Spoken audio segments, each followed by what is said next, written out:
कि सर लंबे समय तक किसी भी विषय वस्तु को याद कैसे रखें, रिवीजन को कैसे मैनेज करें। कई बार चीज़ें समझ में नहीं आती। और मैं ये मानता हूँ कि एक स्टूडेंट को मेहनती होने के साथ साथ समझदार होना भी बहुत ज़रूरी होता है। चयन के लिए केवल मेहनत ही ज़रूरी नहीं है, बल्कि एक समझदारी, एक परिपक्वता भी आवश्यक है। देखो, मेहनत सभी स्टूडेंट करते हैं। मान के चलिए कि जैसे 5 लाख बच्चे एग्जाम दे रहे हो, तो 90% भली भीड़ हो, लेकिन 10% अच्छे बच्चे होते हैं उसमें। अब 5 लाख में से 50,000 वाकई में ठीक होते हैं, और उसमें से 25-30 हजार वाकई में बहुत सीरियसली मेहनत करते हैं। और अंत में चयन 5-7% का भी नहीं हो पाता, क्योंकि सीट बहुत कम होती है, आपको पता है। और इन दिनों सीट निरंतर कम होती जा रही है। तो मेहनत के साथ में समझदार होना भी बहुत जरूरी होता है एक चयन के लिए, ऐसा मैं मानता हूँ। क्योंकि अगर विद्यार्थी समझदार नहीं है, तो न तो वो सही मटेरियल चयन कर सकता। अगर विद्यार्थी समझदार नहीं है, तो वो हर किसी के बातों में आ जाएगा। मार्केट का कोई भी स्टूडेंट उसको भ्रमित कर सकता है। लेने कोई और पुस्तक जा रहा था, बीच में मिल गया कोई के नहीं, वो ठीक है, वो लेके आ गया। अगर विद्यार्थी समझदार नहीं है, तो बाजार के अंदर वो ग्राहक बन के रह जाएगा। अगर विद्यार्थी समझदार नहीं है, तो वो पढ़ाई को भी ठीक तरीके से नहीं कर पाएगा, वो करियर के लिए भी इतना समझदार नहीं हो पाएगा। अगर विद्यार्थी समझदार नहीं है, तो परीक्षा हॉल में भी वो गलतियां करेगा। तो समझदार होना बहुत ज़्यादा ज़रूरी है, क्योंकि मेहनत के साथ साथ में समझदारी आनी चाहिए। समझदारी का मतलब क्या है? समझदारी का सीधा सीधा मतलब ये है कि आपको पता होना चाहिए कि आपके लिए सही क्या है और गलत क्या है।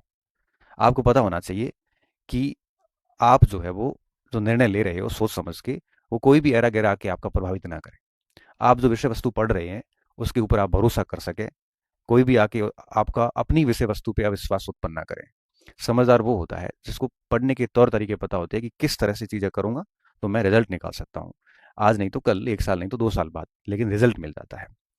तो मेहनत के साथ साथ में समझदारी होना बहुत ज़्यादा ज़रूरी होता है। तो एक सामान्य सी बातें रहती है बच्चों के मस्तिष्क में कि सर किस तरह से इसको मैनेज करें कि रिवीजन भी टाइम पे हो, चयन भी अच्छे से हो जाए, और साथ साथ में याद भी हो। किसी को भी स्थायी याद नहीं होता। 20-21 दिन का साइकिल है, इस साइकिल में याद रहता है और उसके बाद वापस धुंधला पड़ता है। और 1-2 महीने नहीं देखा तो हम भूल जाते हैं। बिल्कुल तथ्य ऐसे लगने लगते हैं जैसे पढ़े हुए भी है, नहीं पढ़े हुए भी है।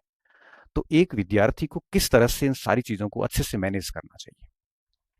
देखो, मैं मानता हूँ कि एक अच्छी प्लानिंग होनी बहुत ज़रूरी है। आपको, एक स्टूडेंट को अपनी तैयारी शुरू करने से पहले एक बढ़िया योजना बनानी चाहिए। देखो, योजनाओं के बिना आप लक्ष्य विहीन हैं। आपके पास में बढ़िया प्लानिंग होना चाहिए कि जैसे अभी आप वरिष्ठ अध्यापक की तैयारी कर रहे हो, या अध्यापक की कर रहे हो, या व्याख्याता की कर रहे हो, तो आपके पास एक प्रॉपर प्लानिंग होनी चाहिए कि मुझे किस तरह से काम करना है कि एटलीस्ट 3-4 बार सिलेबस पूरा हो जाए, और बहुत सारा रिवीजन हो जाए, बहुत सारा आपकी प्रैक्टिस हो जाए। ये सारी चीज़ें आपको पहले से एक बढ़िया से योजना बनानी है। देखो, योजना बनाएंगे तभी अपन योजना लागू कर पाएंगे। अगर योजना बनाई ही नहीं है तो लागू क्या कर पाओगे? भले ये योजना आप दिमाग में बनाओ।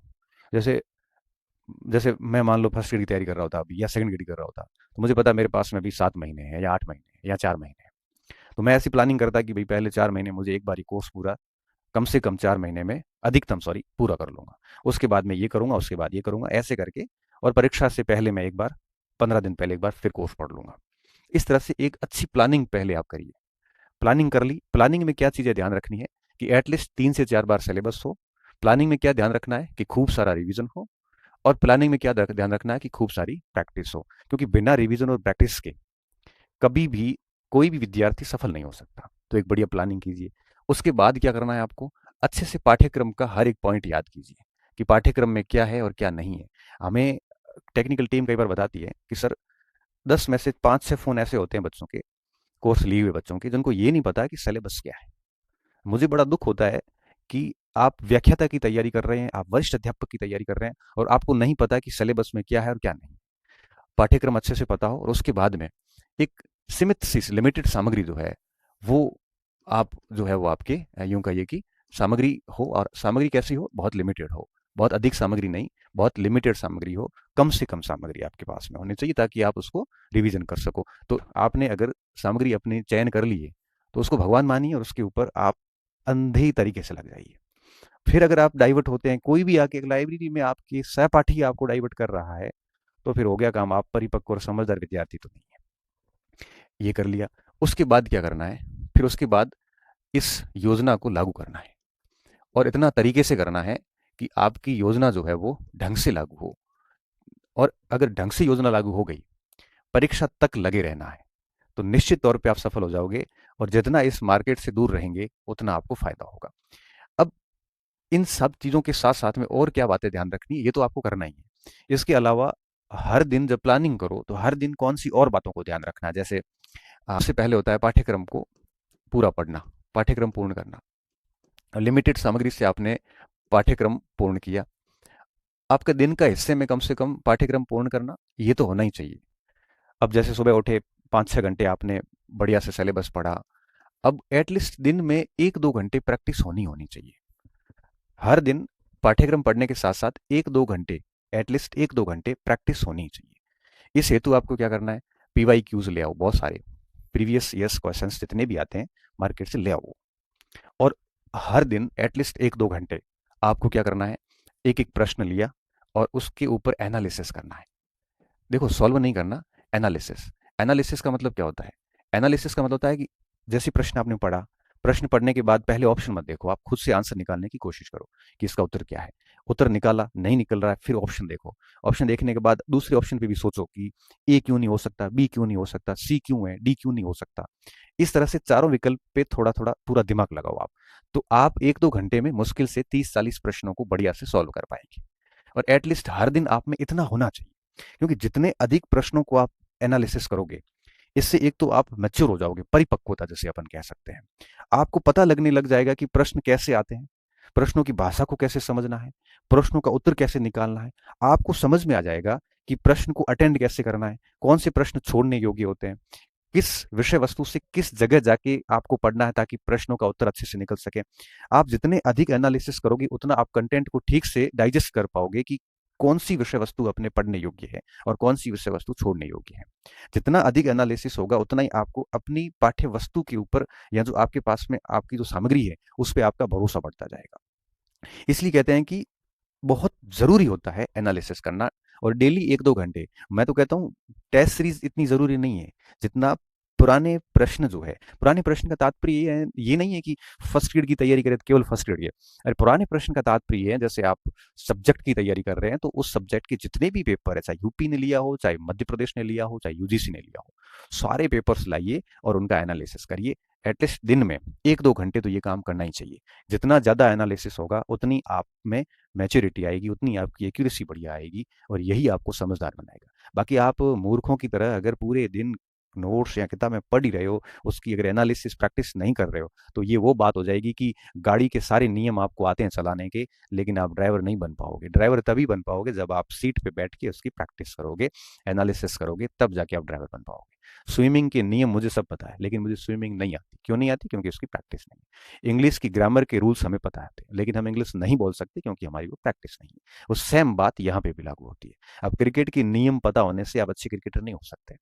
उसी भांति अगर आपको अच्छा करना है एग्जाम हॉल में, तो पढ़ने के साथ साथ में प्रैक्टिस करना बहुत जरूरी है। और प्रैक्टिस पीवाई क्यूज कीजिए, जितने भी पीवाई क्यूज मार्केट में आते हैं अपने रूम में रखिए, और जैसे ही टॉपिक पूरा हुआ आप ये काम दिन में, मैंने कहा दिन में 3 चीजें जरूरी है। एक तो ये पाठ्यक्रम पूर्ण करिए, आप अपने रणनीति से चलिए कि भाई 2 घंटे ये पढ़ रहे हैं, 3 घंटे वो पढ़ रहे हैं, वो ठीक है, चल रहा है। मेजोरिटी ऑफ टाइम इसको दे दो, 5-6 घंटे दे दिए, बट 1-2 घंटे आपको पीवाई क्यू को देने हैं।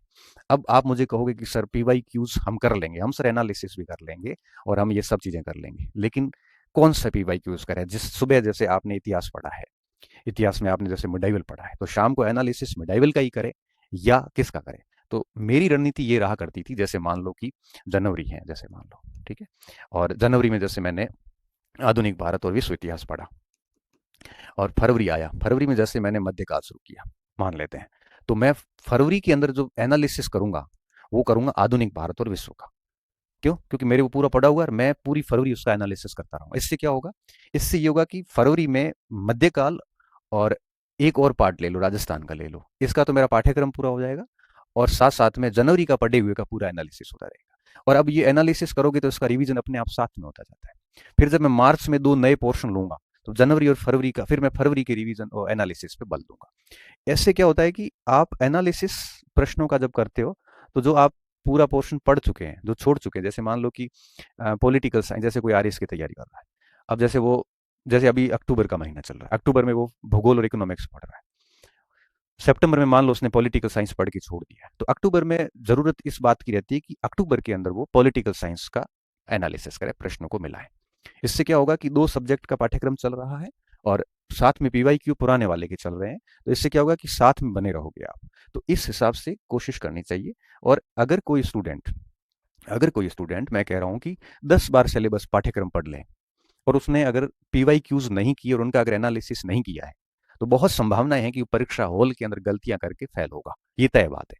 भले आप दुनिया की सारी टेस्ट सीरीज दे दो, जब तक ये एनालिसिस नहीं होगा। अरे बच्चे तो क्या करते हैं, मैं देखता हूं कि प्रश्नों को देखते हैं, सीधा पीछे पेज मोड़ के उत्तर देख के लगा के चल जाते हैं।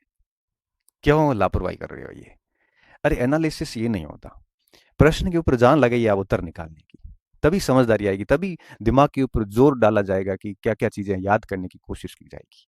और आज की तारीख में मैं हमेशा कहता हूं कि मेहनती बच्चों की कोई कमी नहीं है।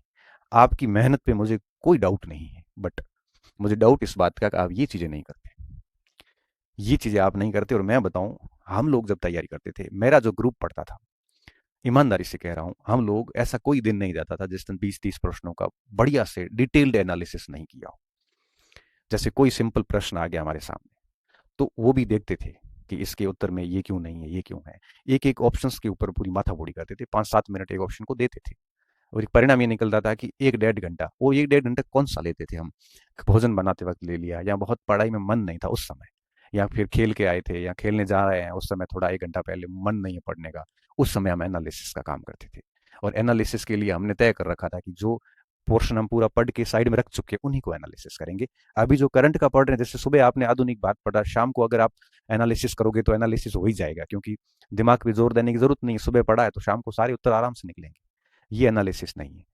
जनवरी का पढ़ा हुआ का एनालिसिस फरवरी में करो, और फरवरी वाले का एनालिसिस मार्च में करो, और मार्च में जो पढ़ रहे हो उसका एनालिसिस अप्रैल में करो। पूरा कोर्स हो जाता है, फिर वापस उसको इस हिसाब से घुमा दो। तो एटलीस्ट एक दो, और ये कौन से एनालिसिस करने, ये योजना आपको बनानी है। बट ध्यान इस बात का रखना है कि सुबह पढ़ी हुई का शाम को एनालिसिस करने की जरूरत नहीं है। ये एनालिसिस की आवश्यकता एटलीस्ट 15-20 दिन बाद में होनी चाहिए। इससे क्या होगा, पुराना सब्जेक्ट भी कनेक्ट रहेगा जो आपने पहले 1 महीने पहले पढ़ा है, और नए वाला भी साथ साथ में पढ़ते रहोगे। तो एक तो ये चीजें करें। इससे क्या होगा कि आपकी मेमोरी अच्छी हो जाती है, और आपको वो पॉइंट जो है ना, क्योंकि किसी भी परीक्षा में 50-60% सवाल जनरली रिपीट होते हैं। जनरली कह रहा हूँ, कोई अब आप कहोगे सर पॉलिटिकल साइंस में तो नहीं हुआ। अब देखो हर जगह ये बातें लागू नहीं होती, एक्सेप्शनल्स आर देयर्स, हर जगह होते हैं। परंतु मोस्टली होता है कि 50-60% सवाल इतिहास जैसे विषय में, भूगोल में मैं देखता हूँ रिपीट होते हैं। अब आप अगर इनका इतना बढ़िया एनालिसिस करोगे ना, तो किसी भी विषय की जो मेन मेन पॉइंट्स होते हैं वो कंठस्थ हो जाते हैं। और मेन पॉइंट कंठस्थ हो जाते हैं तो उसके बाद कुछ बिंदु ही आपको याद करने पड़ते हैं, तो परीक्षाओं को आप बहुत अच्छे से कर सकते हो। इसलिए ये चीजें बहुत जरूरी थी। आज की जनरेशन ये सबसे कम करती है। और अगर आप ये कर रहे हैं तो आप बहुत अधिक बेरोजगार नहीं रहने वाले। ये मैं आपको लिख के दे देता हूँ, जो मैंने ये पीवाई क्यूज एनालिसिस का जो तरीका बताया, अगर आप ये कर रहे हैं ना, तो निश्चित तौर पे आप बहुत जल्दी सफल होने वाले हैं।